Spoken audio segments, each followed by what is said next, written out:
Bismillahirrahmanirrahim. Assalamualaikum warahmatullahi wabarakatuh. Selamat pagi, salam sejahtera bagi kita sekalian. Shalom, salve, Om Swastiastu. Salam kebajikan, rahayu-rahayu. Yang saya hormati, Saudara Wakil Presiden Republik Indonesia, Saudara Gibran Rakabuming Raka, beserta Ibu Selvi Ananda Putri. Presiden ke-6 Republik Indonesia, Jenderal TNI Purnawirawan Profesor Dr. Susilo Bambang Yudhoyono.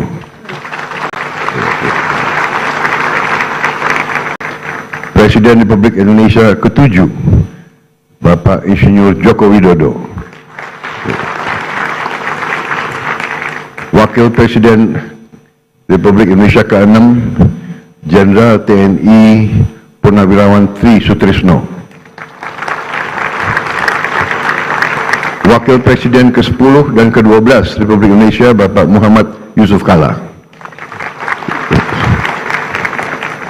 Bapak Wakil Presiden ke-11 Republik Indonesia, Profesor Budiono. Wakil Presiden ke-13 Republik Indonesia, Profesor Kiai Haji Ma'ruf Amin. Ibu Sinta Nuriyah Abdurrahman Wahid, istri Presiden ke-4 Republik Indonesia. Ibu Soraya Hamzahas, istri Wakil Presiden ke-9 Republik Indonesia. Para pimpinan lembaga negara, Ketua Majelis Permusyawaratan Rakyat Republik Indonesia, Saudara Ahmad Muzani, beserta para mantan ketua, para wakil ketua, dan seluruh anggota MPR RI yang saya hormati. Ketua Dewan Perwakilan Rakyat Republik Indonesia, Saudari Puan Maharani, beserta para mantan ketua, para wakil ketua, dan seluruh anggota DPR RI yang hadir. Ketua Dewan Perwakilan Daerah Republik Indonesia, Saudara Sultan Bakhtiar Najimuddin, beserta para mantan ketua, para wakil ketua, dan anggota DPD RI yang saya hormati. Ketua Mahkamah Agung Republik Indonesia, Profesor Sunarto, yang saya hormati. Ketua Mahkamah Konstitusi Republik Indonesia, Saudara Suhartoyo, yang saya hormati.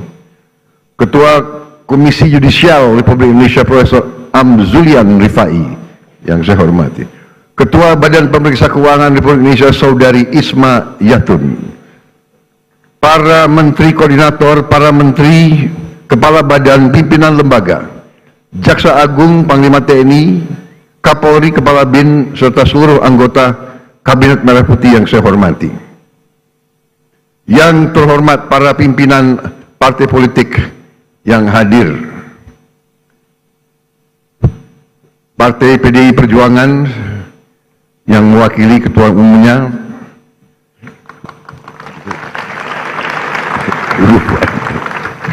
Ketua Umum Partai Golongan Karya, Saudara Bahlil Lahadalia,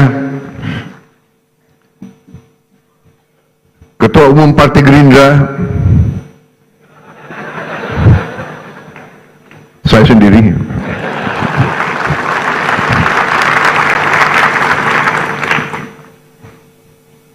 saudara-saudara sekalian, Ketua Umum Partai Amanat Nasional, Saudara Zulkifli Hasan, Ketua Umum Partai Demokrat, Saudara Agus Harimurti Yudhoyono, Ketua Umum Partai Kebangkitan Bangsa, Saudara Abdul Muhaimin Iskandar, Presiden Partai Keadilan Sejahtera, Saudara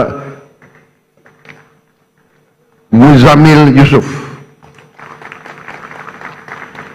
Ketua Umum Partai Nasional Demokrat, Saudara Surya Paloh, para duta besar negara sahabat yang saya hormati,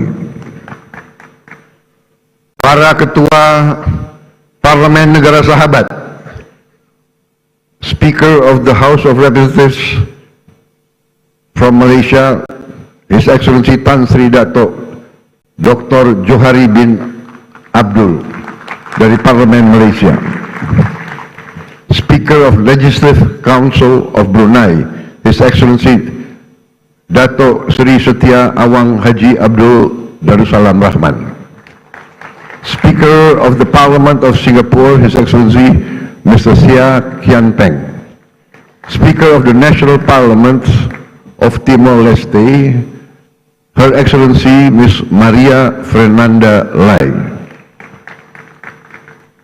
Yang saya hormati dan saya banggakan rekan-rekan pers media dari dalam dan luar negeri, para tamu undangan yang saya hormati, para wakil-wakil rakyat yang hadir, saudara-saudara sekalian yang saya cintai, seluruh rakyat Indonesia, sebangsa dan setanah air dimanapun engkau berada pada hari ini. Saudara-saudara sekalian yang saya hormati, pada tanggal 17 Agustus 2025, 80 tahun sudah para pendiri bangsa Indonesia mendeklarasikan kemerdekaan Indonesia.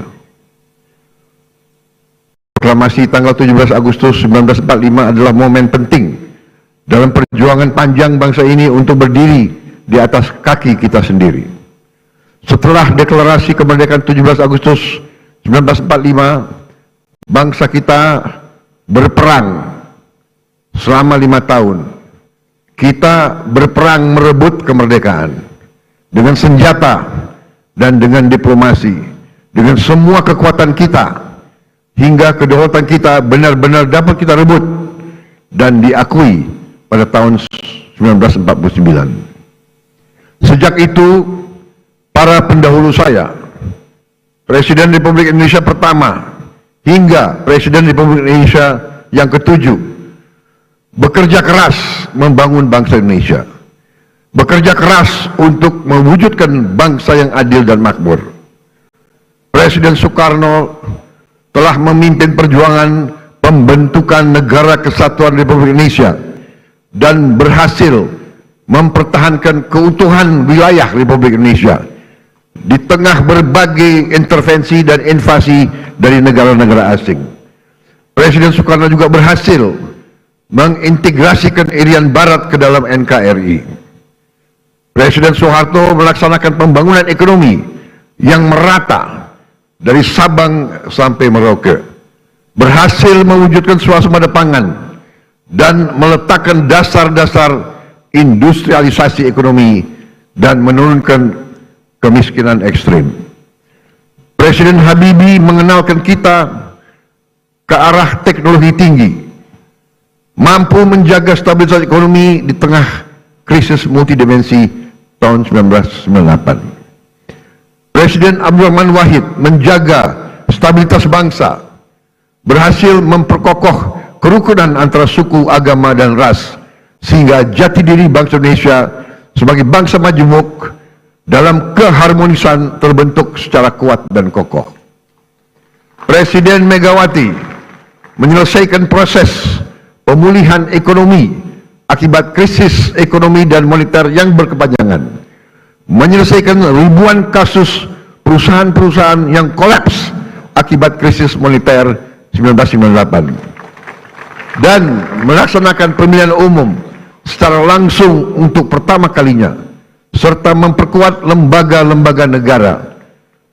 Presiden Susilo Bambang Yudhoyono mengatasi kerawanan ekonomi karena krisis keuangan dunia 2008, berhasil menyelesaikan konflik Aceh dan meletakkan dasar yang kuat untuk pembangunan ekonomi yang adil, merata, dan terencana. Presiden Joko Widodo membangun berbagai infrastruktur penting, meningkatkan konektivitas antara sentra-sentra ekonomi, memimpin kita di saat yang kritis, yaitu pandemi COVID-19, sehingga Indonesia termasuk salah satu negara yang paling cepat pulih dari dampak pandemi, keluar dari kesulitan ekonomi. Dan juga beliau merintis pembangunan ibu kota negara Nusantara dan meletakkan dasar strategi hilirisasi sumber daya alam Indonesia. Seluruh presiden pendahulu saya bersama pemerintah yang mereka pimpin berupaya mewujudkan Indonesia yang lebih dekat dengan cita-cita kemerdekaan kita, yaitu negara yang merdeka, berdaulat, adil, dan makmur.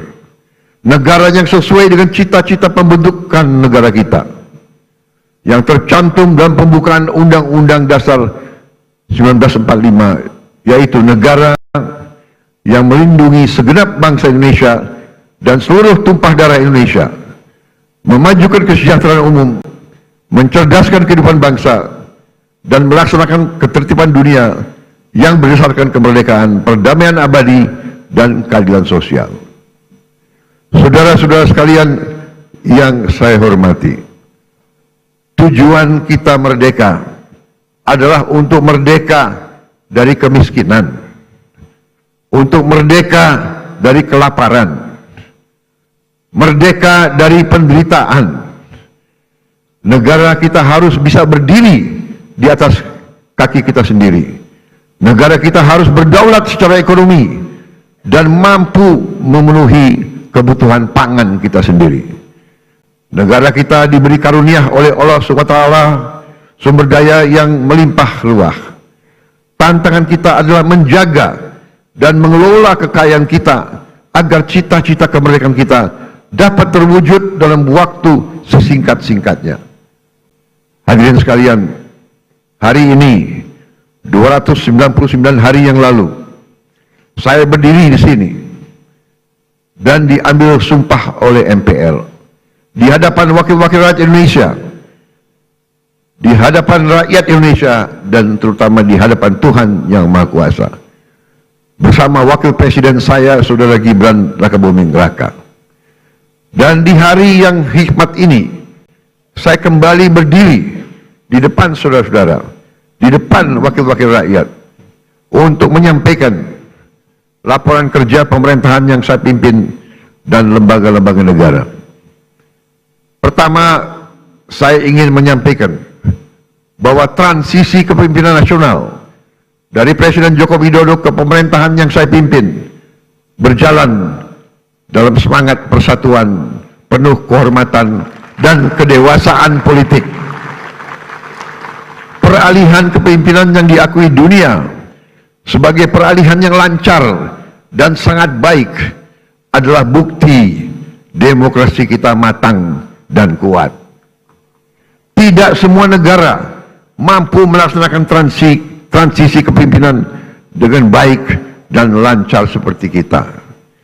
Di mana-mana ketika saya berada di luar negeri, banyak pemimpin negara sahabat bertanya kepada saya, "How did you do it? How did Indonesia manage?" Saya sampaikan ke mereka, kita berhasil karena kita menganut demokrasi yang khas Indonesia. Demokrasi yang sejuk, demokrasi yang mempersatukan, bukan demokrasi yang saling gontok-gontokan, saling menjatuhkan, saling maki-memaki, saling menghujat, bukan demokrasi yang saling membenci. Inilah yang harus kita pegang teguh. Demokrasi warisan nenek moyang kita adalah demokrasi yang sesuai dengan budaya kita, budaya kekeluargaan, budaya gotong royong, budaya miko dhuwur mendem jero, budaya saling mengisi, budaya saling mendukung, budaya tepo sliro, budaya menahan diri, budaya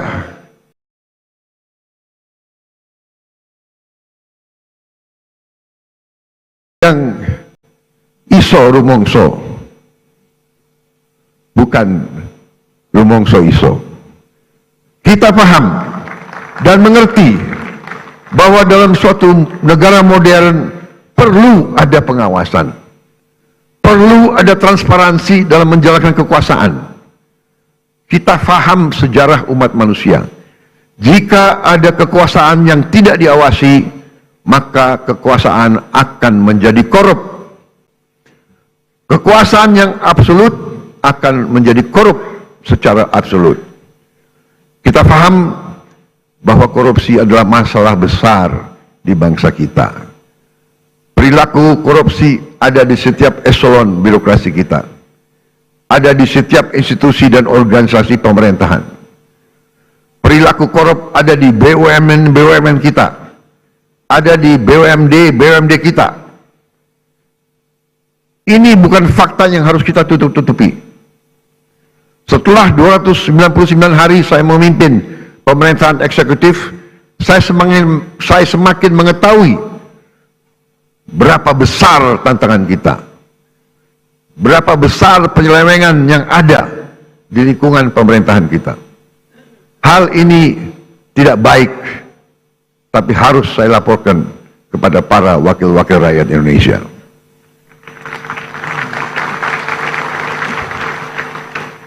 Dalam pidato pelantikan saya di sini, saya sampaikan, bangsa Indonesia harus berani melihat kekurangan-kekurangan sendiri. Harus berani melihat kesalahan-kesalahan kita sendiri. Harus berani melihat penyakit-penyakit yang ada di tubuh kita, agar kita bisa perbaiki kekurangan-kekurangan tersebut. Tanpa mau mengakui, tidak mungkin kita mampu memperbaiki. Saya disumpah untuk melaksanakan perintah Undang-Undang Dasar Republik kita. Karena itu, saya tidak ada pilihan lain selain memimpin upaya pemberantasan korupsi dan penyelewengan di semua lembaga eksekutif dan pemerintah. Itulah sebabnya pada awal tahun 2025 ini kami telah identifikasi dan telah selamatkan 300 triliun rupiah dari APBN yang kami lihat rawan diselewengkan. Di antaranya anggaran perjalanan dinas luar dan dalam negeri yang begitu besar, anggaran alat tulis kantor yang begitu besar, dan berbagai anggaran yang selama ini jadi sumber korupsi dan sumber bacaan. Efisiensi ini diperintah oleh Undang-Undang Dasar kita, yaitu ayat 4 pasal 33 Undang-Undang Dasar Negara Republik Indonesia. 300 triliun rupiah kami geser untuk hal-hal yang lebih produktif dan langsung bisa dirasakan rakyat banyak. Majelis yang terhormat, sebagai Presiden Republik Indonesia, saya bertanggung jawab atas pemerintahan eksekutif. Saya berkewajiban menegakkan hukum demi keselamatan bangsa. Saat ini kita menghadapi realita terjadi kebocoran kekayaan negara kita dalam skala yang sangat besar. Kita mengalami suatu kondisi yang saya sebut net outflow of national wealth. Janganlah kita menghabiskan tenaga kita untuk mencari siapa yang salah. Kita tidak ada waktu. Kita tidak punya cukup energi untuk mencari kesalahan orang. Pemerintah yang saya pimpin harus mengusahakan diri untuk mencari solusi yang tepat dan cepat atas masalah pokok ini. Ibarat sebuah badan, kalau darahnya terus mengalir keluar, maka pada suatu titik badan itu akan mati. Kalau mengalirnya kekayaan kita ke luar negeri, kita biarkan terus-menerus, kita berpotensi jadi negara gagal.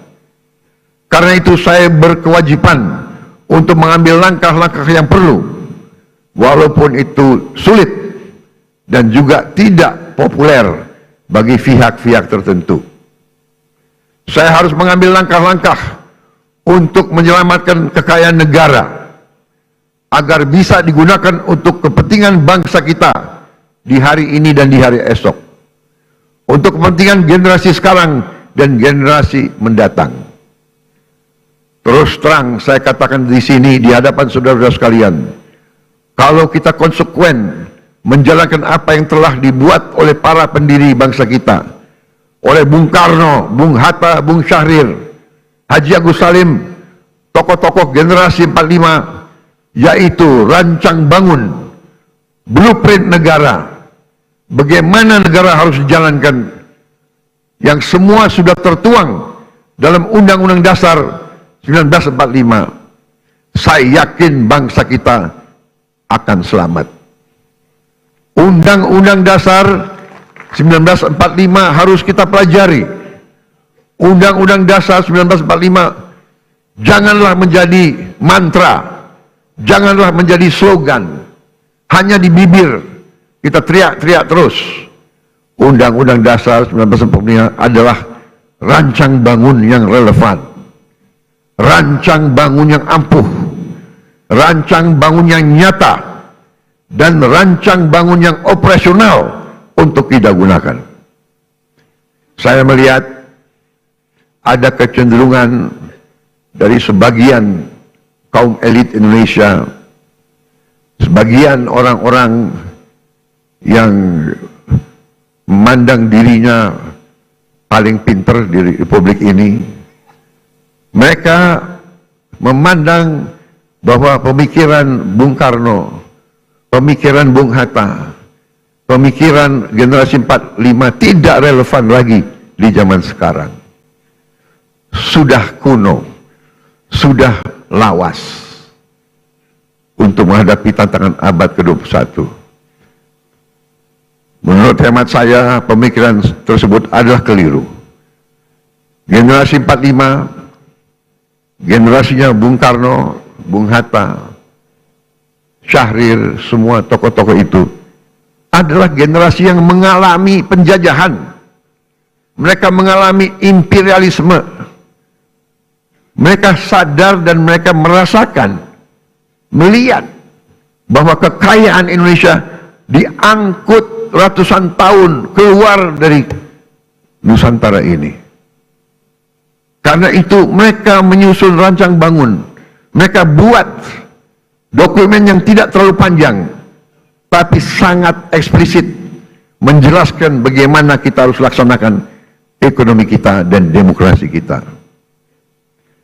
Saya berkeyakinan apabila kita jalankan rancang bangun yang sudah dibuat oleh para pendahulu kita, kita akan jadi negara yang kuat. Saudara-saudara sekalian, kekuatan suatu negara terletak bagaimana negara itu bisa menguasai dan mengelola kekayaan. Karena itu kita harus berani koreksi apabila kita telah mengambil langkah yang keliru. Sungguh aneh, negara dengan produksi kelapa sawit terbesar di dunia pernah mengalami kelangkaan minyak goreng. Ini aneh sekali, tidak masuk di akal sehat. Dan ternyata memang itu ternyata adalah permainan manipulasi yang tadi sudah disinggung oleh Ketua DPR, yang saya beri nama serakah Nomex.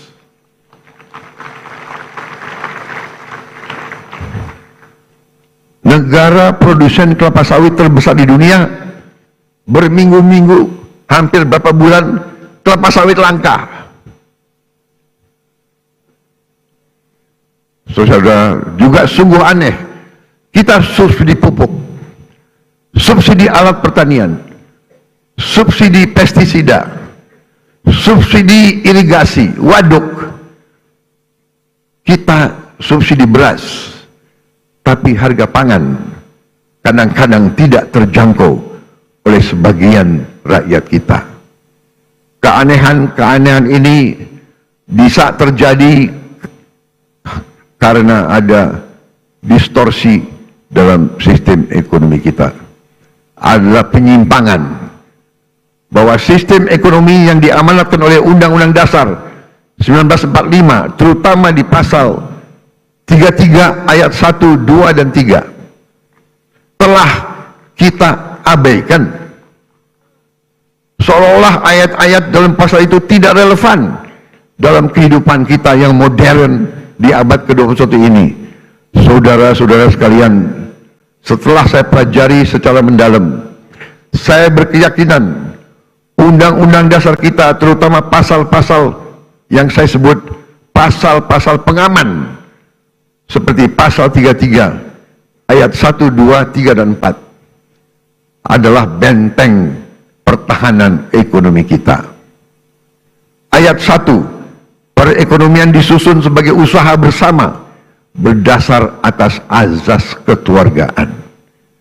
Azas kekeluargaan, bukan azas konglomerasi.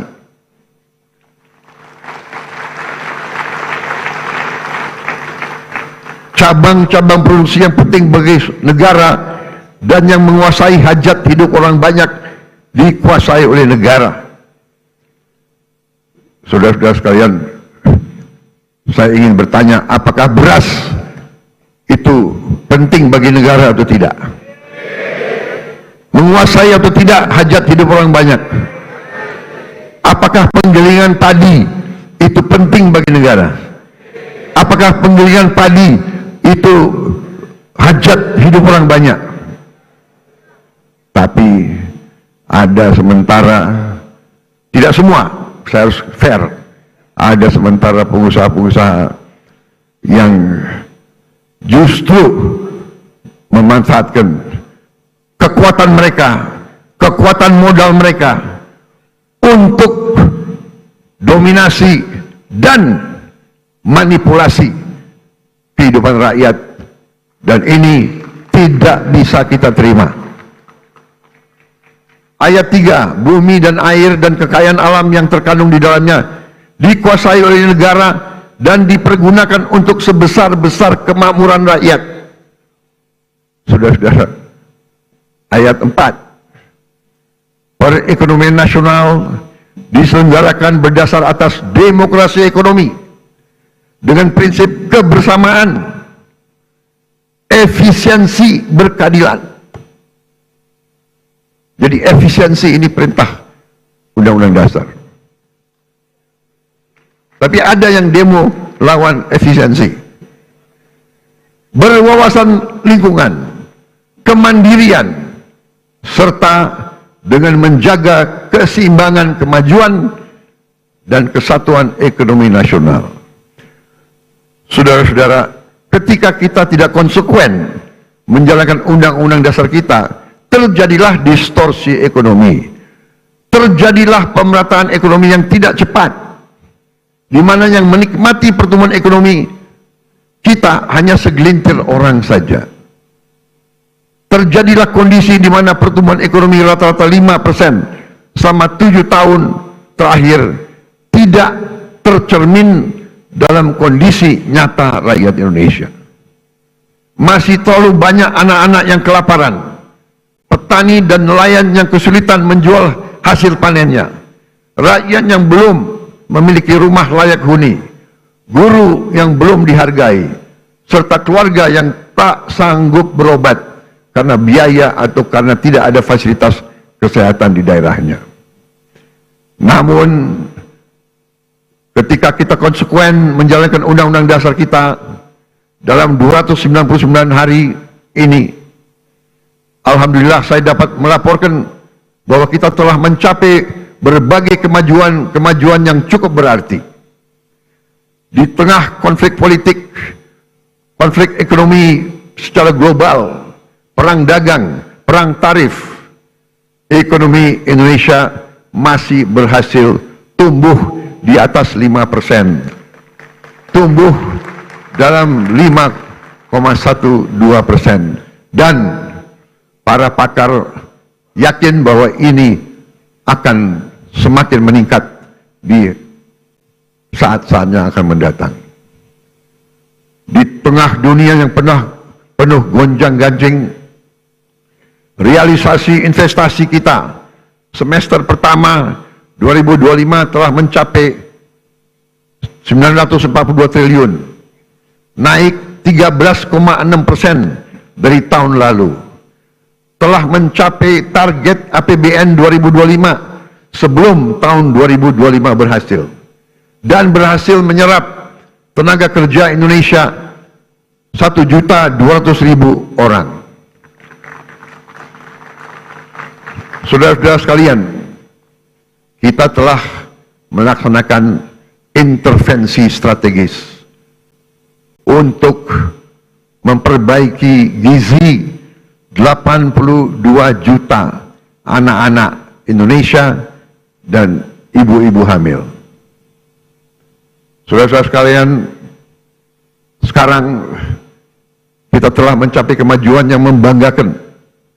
Pagi ini saya mendapat laporan dari Badan Gizi Nasional, sudah 20 juta anak sekolah. Anak belum sekolah, ibu hamil, dan ibu menyusui sudah menerima makan bergizi gratis setiap hari. Terima kasih Badan Gizi Nasional. Di hadapan majelis terhormat ini, saya menyampaikan penghargaan saya kepada Kepala Badan dan seluruh anggota Badan Gizi Nasional yang telah bekerja keras mencapai hal ini. Saudara-saudara sekalian, dalam 7 bulan kita berhasil mencapai apa yang negara-negara lain butuh belasan tahun. Saya telah jumpa dengan Presiden Brazil dan mantan Presiden Brazil. Brazil butuh 11 tahun untuk mencapai 40 juta makan bergizi gratis setiap hari. Saudara-saudara, kita kadang-kadang harus mengakui bahwa bangsa kita punya kemampuan. Bangsa kita, bila ada kehendak, banyak yang bisa kita kerjakan bersama. Begitu banyak masalah manajemen yang harus kita hadapi agar program ini berjalan baik. Pembangunan fisik dapur, pengelolaan rantai pasok, pelatihan manajer-manajer dan pelaksana-pelaksana. Sekali lagi, saya tadi ucapkan terima kasih kepada Kepala Badan Gizi Nasional. Saudara dan anggotamu telah bekerja dengan baik. Kita kadang-kadang kalau yang berbuat baik, kita lupa ucapan terima kasih. Kalau yang berbuat salah, kita tidak akan lupa-lupa. Terus diingat. Saya juga ucapkan terima kasih kepada semua pihak yang telah mendukung terlaksananya makan bergizi gratis. TNI, Polri, Nahdlatul Ulama, Muhammadiyah, ormas-ormas, koperasi-koperasi, yayasan-yayasan yang telah rame-rame terlibat dan bergotong royong membentuk Satuan Pelayanan Pemenuhan Gizi di seluruh provinsi Indonesia. Makan bergizi gratis bukan semata program sosial, melainkan fondasi untuk menciptakan generasi yang sehat, cerdas, dan produktif. PBB mengatakan bahwa MBG adalah investasi terbaik yang bisa dilakukan oleh sebuah bangsa. Walau baru berjalan 8 bulan, hasil dari makan bergizi gratis mulai terasa. Angka kehadiran anak di sekolah meningkat. Prestasi anak-anak di sekolah meningkat. Per hari ini sudah ada 5.800 satuan pemenuhan pelayanan gizi di 38 provinsi. MBG telah menciptakan 290.000 lapangan kerja baru di dapur-dapur dan melibatkan 1 juta petani, nelayan, peternak, dan UMKM. MBG mendorong pertumbuhan ekonomi di desa-desa. Hadirin sekalian, tidak ada negara yang kuat yang tidak mampu memproduksi pangannya sendiri. Oleh karena itu, pemerintah yang saya pimpin bekerja keras untuk memutus ketergantungan pada impor dengan membuka jutaan hektar sawah baru di Kalimantan Tengah, di Kalimantan Barat, di Sumatera, di Papua, dan beberapa daerah lain. Selain melakukan ekstensifikasi, kami juga melakukan intensifikasi. Kami mendorong produksi pangan di desa-desa. Kami memotong birokrasi penyaluran pupuk. Kita salurkan pupuk langsung dari pabrik ke petani-petani dan memberi bantuan alat pertanian kepada para petani kita. Kami juga tingkatkan harga beli gabah menjadi rupiah 6.500 per kilogram, agar petani sebagai produsen menikmati keuntungan yang berarti. Hari ini kita surplus produksi beras. Stok cadangan beras nasional kita hari ini lebih dari 4 juta ton. Ini adalah tertinggi selama sejarah NKRI. Untuk pertama kali dalam puluhan tahun Indonesia bisa kembali mengekspor beras dan jagung. Saya perhatikan di mana-mana para petani tersenyum karena harga gabah stabil dan penghasilan mereka meningkat. Untuk melindungi konsumen Indonesia, pemerintah yang saya pimpin akan selalu mewaspadai kecurangan-kecurangan, manipulasi, penipuan, upaya penimbunan, dan menahan distribusi bahan pangan. Pemerintah yang saya pimpin tidak akan ragu-ragu. Kami akan selalu tegas pada mereka yang melanggar aturan, mereka yang mempersulit kehidupan rakyat, mereka yang cari keuntungan gila-gilaan di atas penderitaan orang kecil. Pemerintah yang saya pimpin akan konsekuen menggunakan segala kewenangan yang diberikan kepada kami dari Undang-Undang Dasar 1945 dan juga Undang-Undang Nomor 7 tahun 2014 tentang perdagangan, terutama pasal 107 Jungto pasal 29 ayat 1 yang berbunyi, pelaku usaha yang menyimpan barang kebutuhan pokok dan atau barang penting dalam jumlah dan waktu tertentu pada saat terjadi kelangkaan barang, gejolak harga, dan atau hambatan lalu lintas bisa mendapat pidana penjara paling lama 5 tahun dan atau denda paling banyak 50 miliar rupiah. Hadirin sekalian, saya pastikan perusahaan-perusahaan siapapun yang berani manipulasi dan melanggar, kami akan proses hukum. Dan berdasarkan wewenang konstitusional yang ada pada Presiden Republik Indonesia, kami akan sita yang bisa kami sita. Kami akan selamatkan rakyat. Kami akan membela kepentingan rakyat. Kami pastikan rakyat Indonesia tidak akan menjadi korban serakanomics.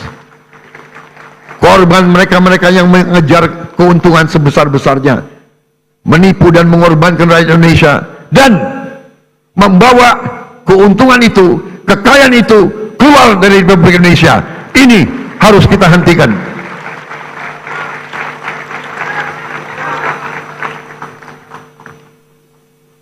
Selama saya menjabat Presiden Republik Indonesia, jangan pernah anggap yang besar dan yang kaya bisa bertindak seenaknya.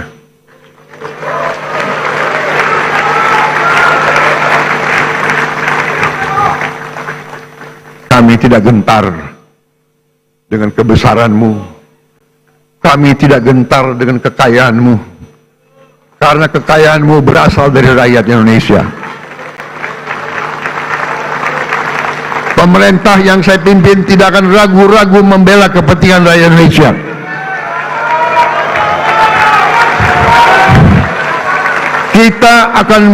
Kita akan gunakan Undang-Undang Dasar 1945 pasal 33 yang sudah sangat jelas cabang-cabang produksi yang penting bagi negara dan yang menguasai hajat hidup rakyat dikuasai oleh negara. Ini warisan Bung Karno, ini warisan Bung Hatta, ini warisan Bung Syahrir. Saya yakin mereka berada di atas kebenaran. Atas dasar inilah hari ini saya umumkan, setelah pertimbangan cermat oleh pemerintah untuk melindungi hak rakyat mendapatkan beras yang tepat. Tepat takaran, tepat kualitas, harga terjangkau, dan usaha penggilingan beras skala besar harus mendapat izin khusus dari pemerintah. Kalau mereka masih mau bergerak di bidang ini. Kalau tidak, yang besar silahkanlah pindah ke bidang lain. Jangan main di atas kebutuhan dasar rakyat Indonesia.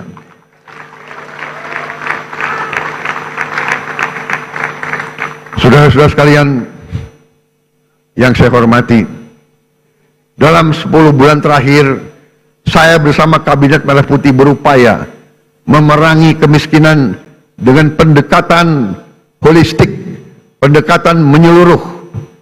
Kami ingin angka kemiskinan ekstrem segera turun ke 0% dalam tempo sesingkat-singkatnya. Karena itu, untuk pertama kali dalam sejarah Republik Indonesia, kami telah membentuk sistem data tunggal sosial ekonomi nasional, DTSEN. DTSEN menjadi pegangan kita. Kami pastikan program-program pemerintah untuk masyarakat miskin tepat sasaran. Dengan DTSEN kami menjaring siapa yang berhak menerima manfaat. Sebelumnya kami dapat laporan bahwa masih ada orang kaya yang menikmati subsidi rakyat. Dengan sekarang kita ingin tepat sasaran. Saudara-saudara sekalian, salah satu upaya kita untuk memutus rantai kemiskinan absolut adalah kita membentuk sekolah rakyat. Kita sudah berhasil membangun dan membuka 100 sekolah rakyat. Kita harapkan tahun depan akan menjadi 200, tahun selanjutnya akan menjadi 300, dan seterusnya. Sekolah rakyat ini diperuntukkan untuk mereka yang dari desil yang terendah, desil 1-2, dari mereka yang benar-benar penghasilannya sangat-sangat rendah. Mereka kita asramakan, mereka kita berdayakan dengan kualitas pendidikan yang baik. Ini adalah untuk memutus rantai kemiskinan. Anak-anak yang miskin, kalau orang tuanya miskin, mereka tidak perlu untuk terus miskin. Ini yang kita telah upayakan dan ini sedang kita kerjakan sekarang. Bagaimana dengan sekolah-sekolah lain? Kita telah juga membentuk sekolah unggulan. Kita telah membangun dan akan membangun dan selesaikan sekolah unggulan untuk mengejar ketertinggalan kita di bidang sains dan teknologi. Kita bentuk sekolah unggul Garuda, rencananya 20, dan akan ada 80 sekolah unggul Garuda transformasi. Sekolah-sekolah yang sudah ada ikut dalam program ini. Dan kami juga akan menambah SMA Taruna Nusantara terintegrasi di seluruh pelosok negeri. Tahun ini kita juga akan menambah fakultas-fakultas kedokteran di seluruh Indonesia. Kita ketinggalan dalam menghasilkan dokter-dokter dan dokter gigi. Saudara-saudara sekalian, pendidikan sangat penting. Kita juga akan renovasi lebih dari 13.000 sekolah dan 1.400 madrasah. Dan ini masih jauh kurang dari yang kita inginkan. Tapi tahun ini adalah permulaan. Tahun depan kita akan cari uang untuk menambah hal ini.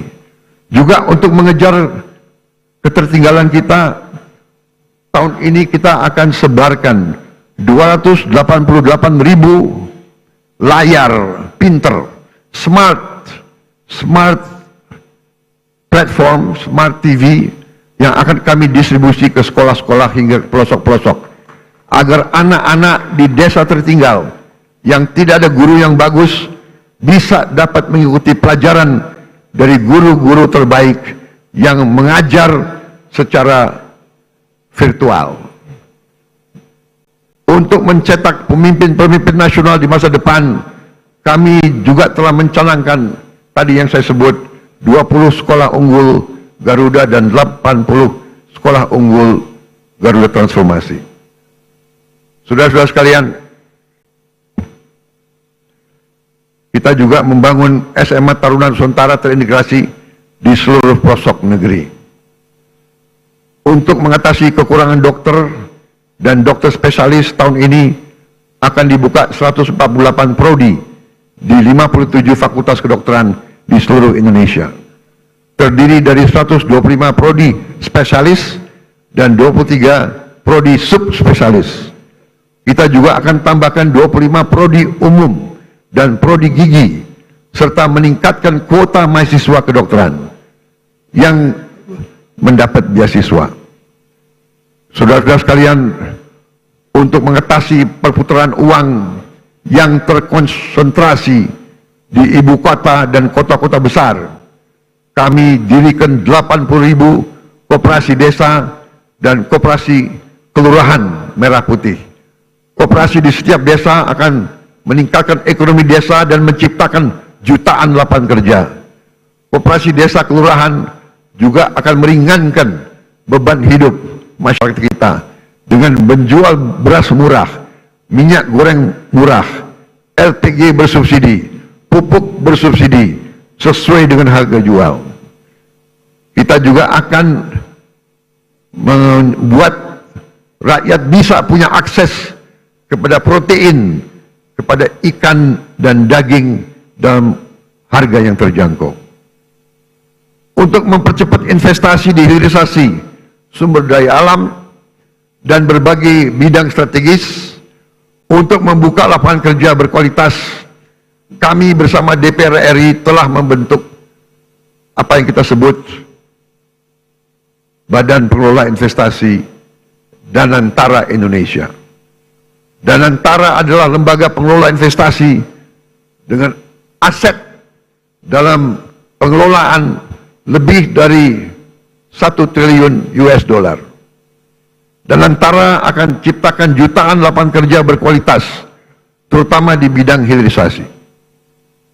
Alhamdulillah, hari ini tingkat pengangguran nasional berhasil turun ke level terendah sejak krisis 1998. Hadirin sekalian, kami juga membangun sistem kesehatan yang lebih adil dan merata. Cek kesehatan gratis telah digunakan hari ini oleh lebih dari 18 juta warga. 66 rumah sakit di 66 kabupaten sedang kami tingkatkan kelasnya. Kawasan ekonomi khusus Sanur kami hadirkan sebagai pusat pelayanan medis bertaraf internasional agar orang Indonesia tidak harus berobat ke luar negeri. Kami tegakkan kedaulatan Indonesia di panggung dunia. Kami putuskan Indonesia bergabung dengan BRICS. Indonesia juga diundang di mana-mana menjadi kehormatan dalam perayaan kemerdekaan India dan perayaan Hari Nasional Prancis. Kami juga berhasil menyelesaikan perundingan dagang Uni Eropa dengan Indonesia, SEPA, yaitu Comprehensive Economic Partnership Agreement, yang sebenarnya adalah Free Trade Agreement, di mana kita bisa akses pasar Eropa dengan tarif nol. Kita juga berunding dengan Amerika. Indonesia aktif memperjuangkan pengakuan Palestina dan memimpin pembahasan solusi dua negara. Saat ini juga 2 pesawat Hercules kita sedang beroperasi di Timur Tengah, menerjunkan bantuan-bantuan dari udara ke Gaza. Saudara-saudara sekalian, kami bekerja untuk menegakkan hukum dan keadilan. Salah satu yang penting adalah dalam menegakkan hukum dan keadilan, gaji hakim harus dalam keadaan baik. Kami telah naikkan untuk beberapa hakim sampai dengan 280% peningkatannya. Kami juga tidak segan-segan membongkar kasus-kasus korupsi besar. Bersama TNI dan Polri kami pastikan bumi dan air dan kekayaan alam yang terkandung di dalamnya dikuasai oleh negara dan dipergunakan untuk sebesar-besar kemakmuran rakyat. Saudara-saudara sekalian, beberapa saat yang lalu, beberapa tahun yang lalu, kita mendapat laporan ada ribuan, ada jutaan perkebunan kelapa sawit yang melanggar hukum, yang menyimpang regulasi. Ada yang membuat perkebunan di hutan lindung, ada yang tidak melaporkan luasnya perkebunan mereka, ada yang dipanggil BPKP tidak mau datang. Kami terbitkan Peraturan Presiden nomor 5 tahun 2025 tentang penertiban kawasan hutan. Dan pada hari ini saya melaporkan di majelis ini bahwa pemerintah Republik Indonesia sudah menguasai kembali 3,1 juta hektar dari potensi 5 juta hektar lahan sawit yang dilaporkan melanggar aturan, tapi kita belum verifikasi. Yang sudah jelas kita verifikasi melanggar aturan adalah 3,7 juta hektar, dan dari 3,7 juta hektar 3,1 juta sudah dikuasai kembali. Saudara-saudara sekalian, perlu saya laporkan juga di sini bahwa ada keputusan pengadilan yang sudah ingkrah 18 tahun yang lalu yang memerintahkan ada kebun-kebun kelapa sawit yang harus disita, tapi tidak ada penegak hukum waktu itu yang mau melaksanakannya. Saya tidak tahu kenapa, tapi saya telah perintahkan dikuasai kembali oleh negara, dan untuk itu kita telah menggunakan pasukan-pasukan TNI untuk mengawal tim-tim yang menguasai kebun-kebun tersebut. Karena sering terjadi perlawanan, berani-berani melawan pemerintah NKRI, ya kita hadapi, saudara-saudara sekalian.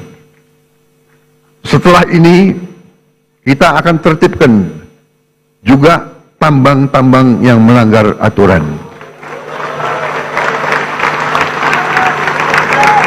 Saya telah diberi laporan oleh aparat-aparat bahwa terdapat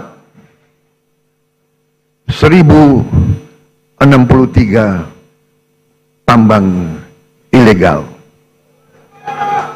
dan potensi kekayaan yang dihasilkan oleh 1063 tambang ilegal ini dilaporkan potensi kerugian negara adalah minimal 300 triliun. Saudara-saudara sekalian,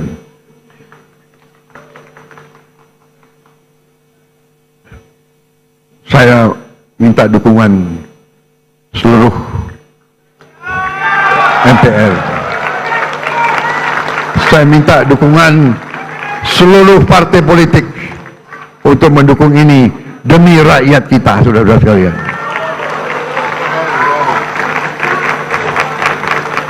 Dan saya beri peringatan, apakah ada orang-orang besar, orang-orang kuat, jenderal-jenderal dari manapun, apakah jenderal dari TNI atau jenderal dari polisi atau mantan jenderal, tidak ada alasan kami akan bertindak atas nama rakyat.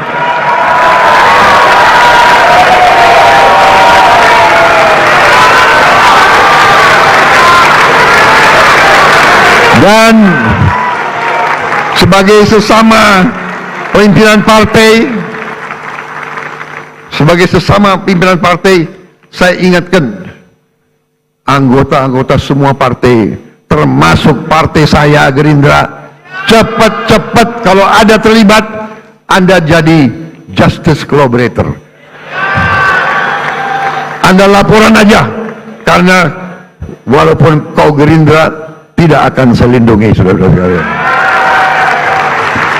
Kalau ada yang berani, ya, saya telah perintahkan Panglima TNI dan Kapolri, kalau Anda mau ke provinsi ini, pakai pasukan dari provinsi lain.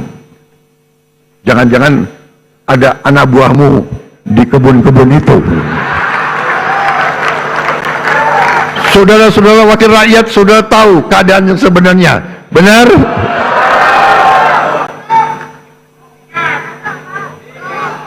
Saya sudah lama jadi orang Indonesia.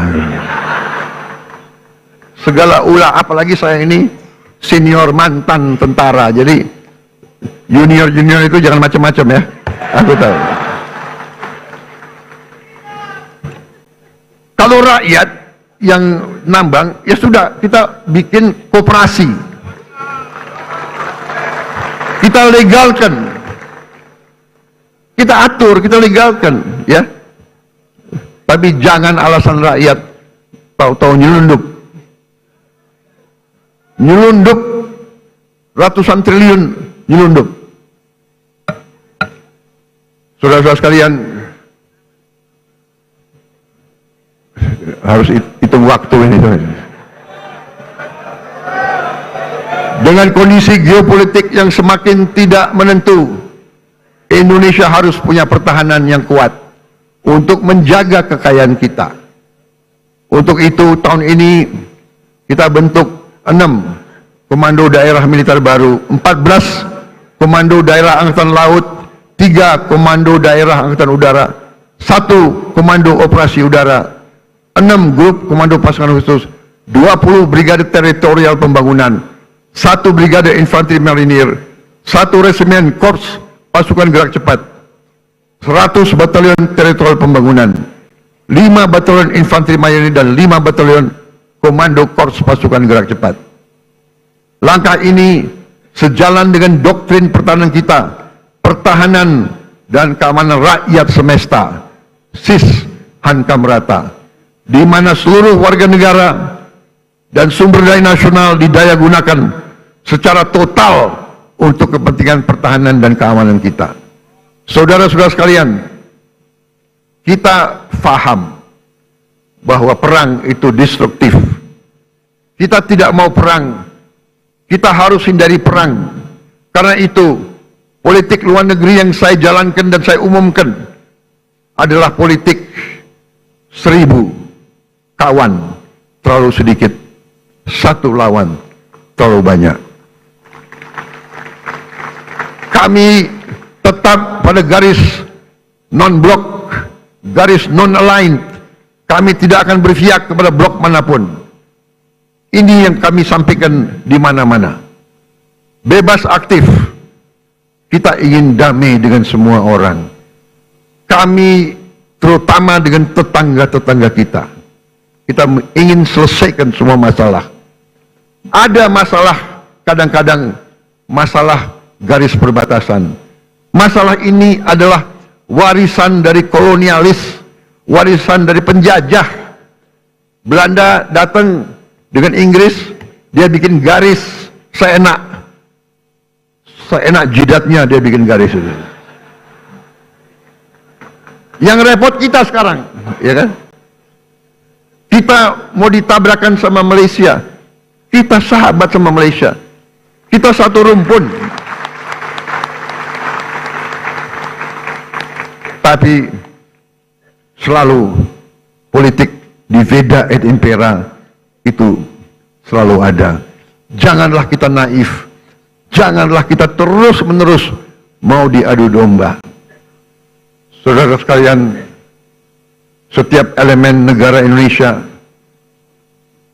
marilah kita bekerja keras agar setiap anak Indonesia berangkat ke sekolah dan mendapat makan yang baik. Kita ingin petani, nelayan kita kembali bangga menjadi tulang punggung bangsa, menjadi produsen makanan. Hidup petani dan nelayan kita harus baik, harus bagus. Untuk itu kita akan bangun dalam waktu yang secepat ini. Tahun ini juga kita harus mulai 1.100 desa nelayan. Tiap desa nelayan terdiri dari 2.000, kurang lebih 2.000 kepala keluarga. Berarti di situ akan hidup 2 juta kepala keluarga. Kalau satu kepala keluarga terdiri dari bapak, ibu, dan 3 anak, berarti 5 juta. 10 juta orang akan hidup dengan baik. Ini akan kita wujudkan dalam waktu dekat. Mereka juga akan membayar kembali investasi kita. Jadi ini bukan BLT, ini bukan bagi-bagi uang. Kita pinjemin uang, mereka akan bayar cicil kembali kepada pemerintah. Jadi karena mereka akan menghasilkan nilai. Kita ingin guru-guru kita semangat mengajar karena dihargai. Kita ingin rakyat kecil bisa tersenyum karena tidak lagi takut sakit, tidak takut lapar, dan tidak takut anaknya tidak bisa sekolah. Dan kita harus cari lapangan kerja yang sebesar-besarnya dan sebanyak-banyaknya. Tujuan kita, tujuan kemerdekaan adalah yen wong cilik iso gemuyu. Saudara-saudara sekalian, untuk itu saya memberi apresiasi kepada lembaga-lembaga negara atas kinerja mereka dalam menjalankan roda negara. MPR RI melalui visi besar Rumah Kebangsaan, pengawal ideologi Pancasila dan kedaulatan rakyat, secara konsisten terus-menerus sosialisasikan Pancasila, Undang-Undang Dasar 1945, NKRI, dan Bhinneka Tunggal Ika. MPR konsisten turun ke rakyat, jelaskan 4 pilar kehidupan berbangsa dan bernegara. Ini sangat penting karena pemahaman Undang-Undang Dasar 1945 bisa menyelamatkan ekonomi kita, bisa menyelamatkan demokrasi kita. DPR RI pada periode awal 2024-2029 telah membahas dan mengesahkan 14 rancangan undang-undang dan telah menetapkan program legislasi nasional tahun 2025 dan jangka menengah 2025-2029, sehingga perencanaan, penyusunan, dan pembahasan RUU berjalan secara terarah dan terukur.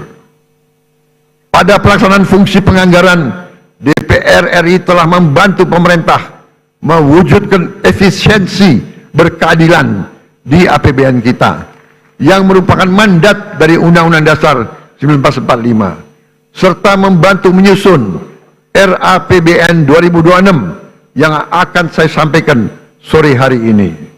DPR RI juga telah melaksanakan fungsi pengawasan yang luas melalui 26 panitia kerja pengawasan dan 3 tim pengawasan. DPD RI telah menetapkan lebih dari 50 keputusan kelembagaan yang mencerminkan peran aktif dan strategis DPD dalam memperjuangkan aspirasi dan kepentingan daerah di tingkat pusat.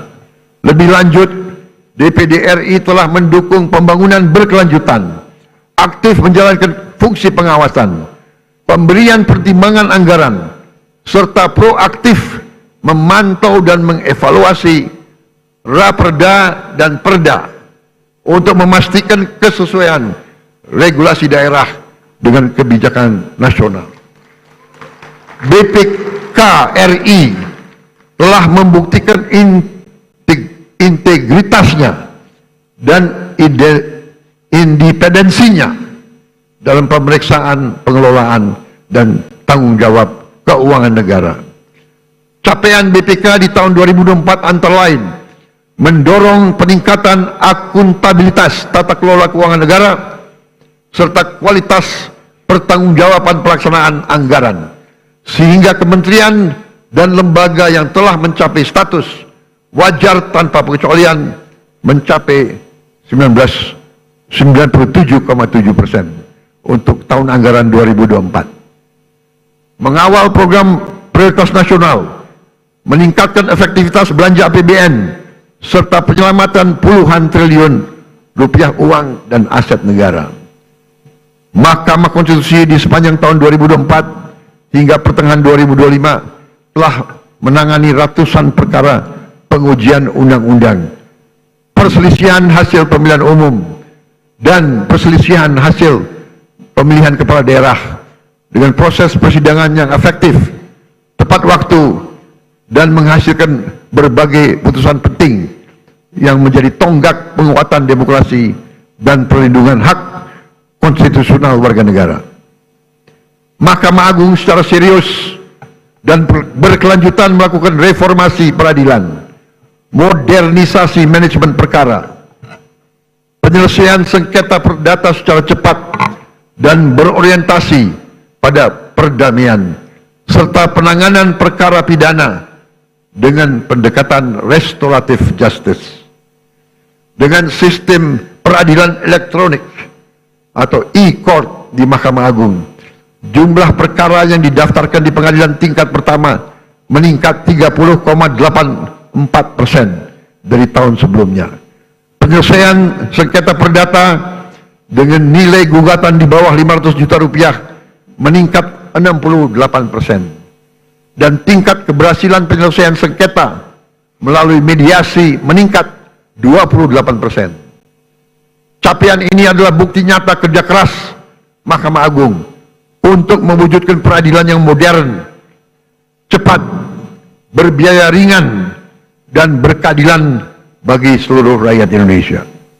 Komisi Yudisial memainkan peran strategis dalam kesejahteraan rakyat dan kemajuan Indonesia, yaitu dengan menjaga integritas hakim dan meningkatkan kepercayaan publik terhadap integritas hakim.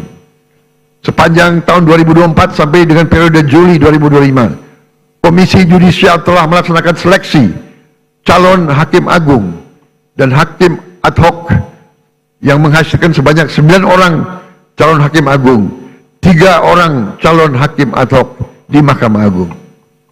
Komisi Yudisial juga telah menerima 3.752 laporan masyarakat terkait dugaan pelanggaran kode etik dan pedoman perilaku hakim, dan mengusulkan penjatuhan sanksi kepada 116 orang hakim. Selain itu, saya juga mengucapkan terima kasih kepada Bank Indonesia, Otoritas Jasa Keuangan, Lembaga Penjamin Simpanan, Komisi Pemberantasan Korupsi, Komisi Pemilihan Umum, Badan Pengawas Pemilu, Ombudsman RI, Komnas HAM, dan lembaga-lembaga nasional lainnya yang telah berkontribusi untuk kemajuan bangsa sesuai dengan peran dan kewenangannya. Terakhir, saya juga mau gunakan kesempatan ini untuk mengucapkan terima kasih kepada setiap pengusaha nasional yang telah membuka lapangan kerja di Indonesia, menanamkan modal di Indonesia, dan menyimpan hasil usahanya di Indonesia. Jangan salah, tidak semua pengusaha yang besar itu ikut dalam alam mazhab selakahnomik. Justru sebagian besar kita ajak untuk membangun Indonesia bersama. Saya sampaikan ke mereka, mereka harus menjadi bagian dari Indonesia Incorporated. Indonesia Incorporated adalah konsep pembangunan ekonomi di mana semua stakeholder, semua pemain bergerak dalam satu kesatuan tim nasional. Yang kuat, yang besar punya peranan, yang menengah punya peranan, yang kecil punya peranan, kita bantu. Yang miskin kita berdayakan. Itu namanya Indonesia Incorporated. Saya sampaikan, kalau kita hilangkan kemiskinan, kalau orang yang berada di bawah garis kemiskinan punya uang, punya penghasilan, mereka punya daya beli, mereka akan beli barang-barang dari pabrik-pabrik yang dimiliki oleh perusahaan-perusahaan besar. Itu yang kita namakan suatu ekonomi mata rantai yang saling memperkuat, bukan saling menghancurkan. Saudara-saudara sekalian, saya percaya dan saya yakin bahwa dengan kita bersatu, dengan kita bergotong royong, dengan kita mencapai demokrasi sesuai dengan budaya kita, ekonomi sesuai dengan rancang bangun pendiri-pendiri bangsa kita, insya Allah Indonesia akan semakin kuat, semakin sejahtera. Kita memilih beberapa tonggak sebagai tema kita: bersatu, berdaulat, rakyat sejahtera. Rakyat harus sejahtera. Kalau rakyat tidak sejahtera, saya katakan kita gagal sebagai negara merdeka. Kita akan berhasil sebagai negara merdeka kalau rakyat kita sejahtera. Karena itu, marilah kita bekerja sama. Kita berbeda-beda boleh, tapi satu tujuan kita. Silakan yang berada di luar pemerintah, tidak ada masalah. Terima kasih. Kita butuh koreksi. Kita butuh pengawasan. Kita butuh kritik. Walaupun kadang-kadang kritik itu menyesakkan juga itu. Tapi nggak ada masalah. Jangan berhenti kritik. Saya juga minta dari koalisi kita tetap di dalam koalisi harus berani mengawasi, harus berani koreksi, ya. Tidak boleh ada yang merasa lebih kuat dari hukum. Tidak boleh ada yang merasa tidak dapat diatur, tidak dapat diperiksa. Saya kira itu yang ingin saya sampaikan. Terima kasih. Sidang majelis yang terhormat, Dirgahayu Republik Indonesia ke-80.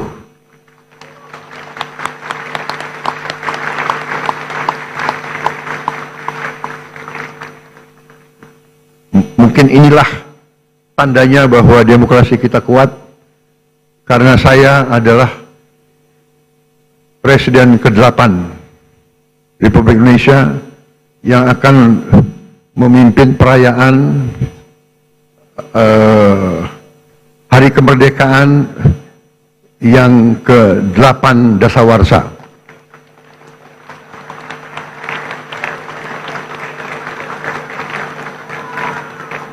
Memang ditakdirkan untuk jadi presiden ke-8. Dan saya adalah bukti bahwa demokrasi kita berjalan. karena saya ikut pemilu 5 kali.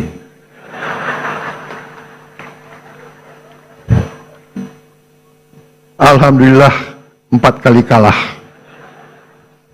Tapi hari ini saya berdiri di depan majelis ini.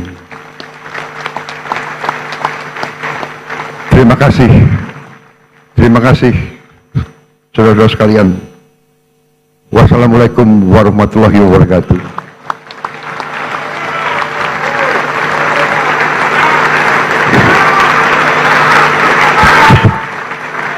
Shalom, salve, Om, Santi, Santi, Santi, Om. Merdeka! Merdeka! Merdeka! Terima kasih, selesai.